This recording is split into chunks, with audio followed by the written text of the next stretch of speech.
All right, as we start now digging into deeper into photosynthesis, let's look at the leaf. Okay, let's look at where all of this fun stuff is going to happen.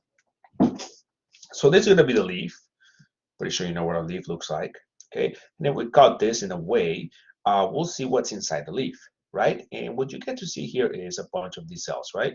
These are mostly the ones that do photosynthesis, or most of them do, but I mean, these are kind of the ones that cluster over here. That's the ones that actually able to do photosynthesis. So they're going to be the photosynthetic cells. Okay, this tissue here is actually going to be called the mesophyll layer. Okay, so these are going to be mesophyll cells, and again, these are going to be cells that are going to be doing photosynthesis, right? Now, there's also a vein, just like we have. You have veins. They also have veins, which are used to transport water and transport other nutrients. Okay, now under the leaf, okay, actually, this is going to be epidermis. This is going to be the epidermis layer, upper, going to be the lower.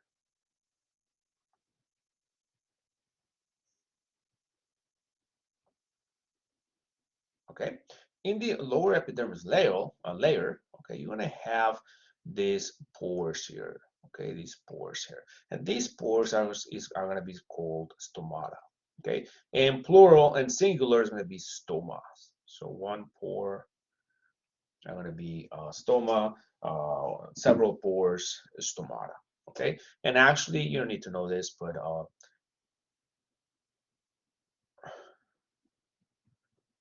guard cells are these cells. Okay, they're the cells that when they move, they pretty much they make the stoma. They open up a little pore called the stoma. Okay. Now, why is the stoma important? Because here's where carbon dioxide enters the leaf. Okay, and here's where oxygen leaves the leaf. Okay, because carbon dioxide, like we said before, it's gonna be. Let me actually erase this just to. This is not as important as what I'm trying to explain here. Okay, carbon dioxide goes in, oxygen goes out. Okay, and it's important because what is one of the ingredients of photosynthesis? What is one of the ingredients of photosynthesis?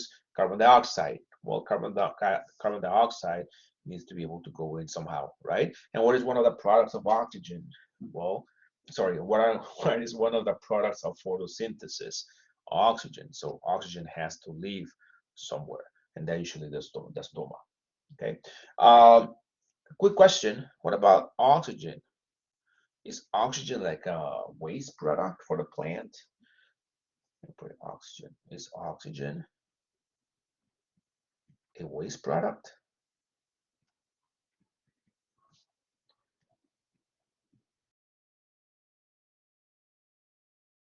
Because yeah, it produces a lot of oxygen, and a lot of oxygen is not really that good either for the plant.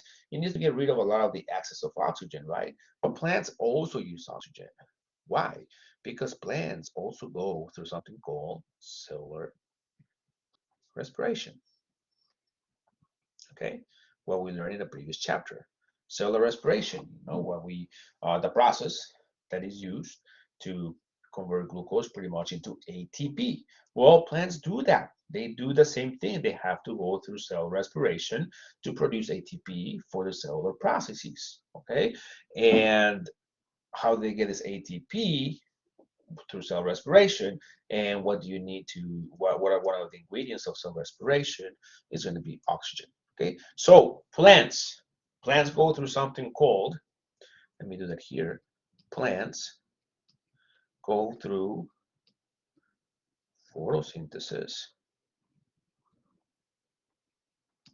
as well as cellular respiration, and for this reason, for cell respiration, they need oxygen. So but a lot of the excess oxygen is going to leave.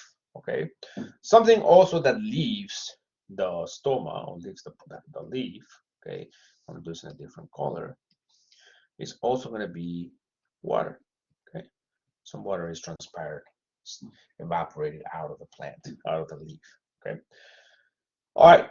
Now let's zoom in into one of these photosynthetic plant cells.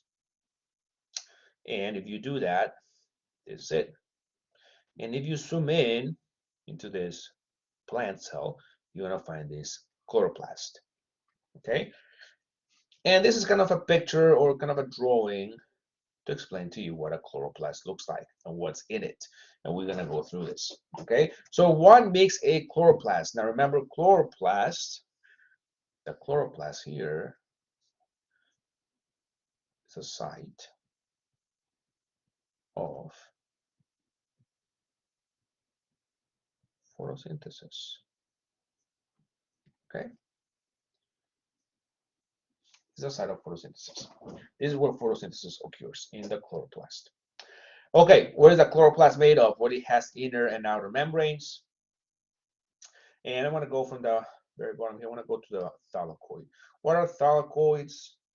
Well, thylakoids are pretty much just, they're flattened sacs, okay? They're flattened sacs that have a bunch of pigment membranes, okay?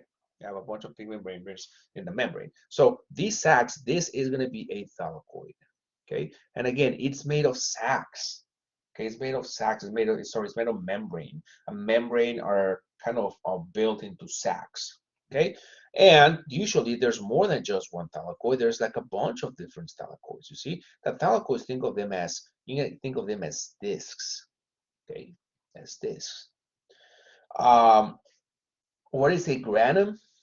Okay, granum is singular, grana is plural, but grana are going to be a stack of thylakoids. Okay, that's pretty much what the grana are, stacks of structure called thylakoids. Okay, let me give you a little analogy here.